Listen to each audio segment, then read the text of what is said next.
गंजाम जिला कविसूर्यनगर शास्त्रीय नृत्य और संगीतर एक अग्रणी शिक्षानुष्ठान हरिहर शास्त्रीय संगीत विद्यालय परिसर में पवित्र बसंत पंचमी अवसर में यार चतुर्थ शुभांगी महोत्सव संध्यारे अनुष्ठित हो जाइछि।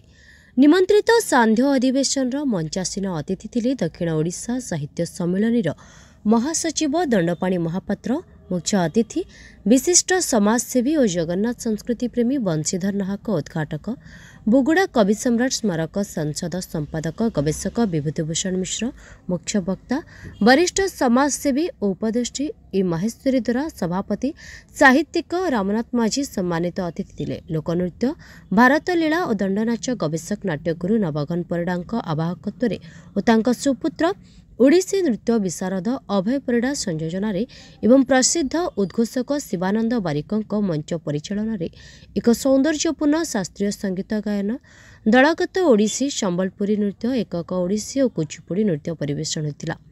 यह अवसर में पद्मश्री गुरु गोपीनाथ स्वाई, गुरु जगन्नाथ द्वारा, गुरु विश्वनाथ दलाई, भारत लीला गुरु संतोष कुमार पाढ़ी, ओडिशा नृत्य गुरु पवित्र प्रधान, आईनजीवी अशोक स्वाई और वरिष्ठ सांबादिक तथा भजन कंठशिल्पी इंजीनियर कृपा सिंधु स्वाई को मानपत्र और पढ़कन पुष्पगुच्छ दे संबर्धित करथिले अतिथि।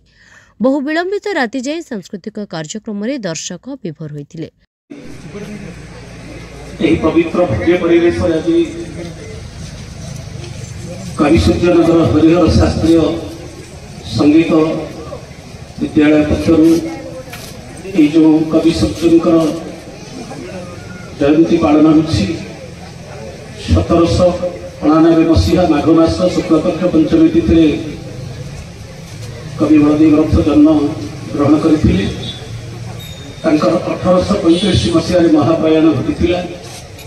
आज यही जो रीति युग कवि होती कविसूर्य बलदेव रथ ताहर की प्रचंड प्रतिभा को अनुमान करी सूर्य जेपरी प्रचंड प्रतिभार आलोकित करती से ही परी आज से कवि जो प्रचंड प्रतिभार आलोकित को सम्मान जणाइवाई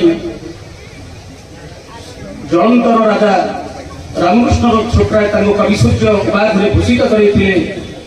पूरी गजपति महाराजा स्वीकृति प्रदान करते। किशोर चंद्रानंद चंपू चंद्रकला काव्य भली यही जो साहित्य संगीत को आज बुद्धिमंत कर विश्व दरबार में आज ओडिया शास्त्रीय मान्यता आज लाभ कर कवि मान लेखा ही आमको आज परिचित कर निजक ओडिया भाव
देहांत पर पुणी औजा जाइकरी नहीं आसिले आठगड़। आज आठगड़े संस्कृति साधन आ माँ शक्ति मिलला सब एठी आगे ताके सब करिसंती हेले आमे जन्म कोठे हिचंती आठगडे जन्म हिचंती आमे किए कोठ कहउचंती सेति आपण समस्त ये करंतु कोन होबो किए कहि परिबनी सेति आमे जयंतीटा पालन निश्चय करवा वर्ष थोड़े निश्चय करवा आम जयंतीटा पालन जाओ आम शुभांगीर देखुं तो आमर नाट्य गुरु जमी परिस्थिति मंचटा कले मत कहते नवगान पड़ा मत कहते धान सब बिकिदेली मंचटा तैयार कली से कला मंदिर गोटे तो गांधीजी संगीत कला मंदिर आम जो जाऊँ से संगीत भांगी भांगी गला। Bureau report news today.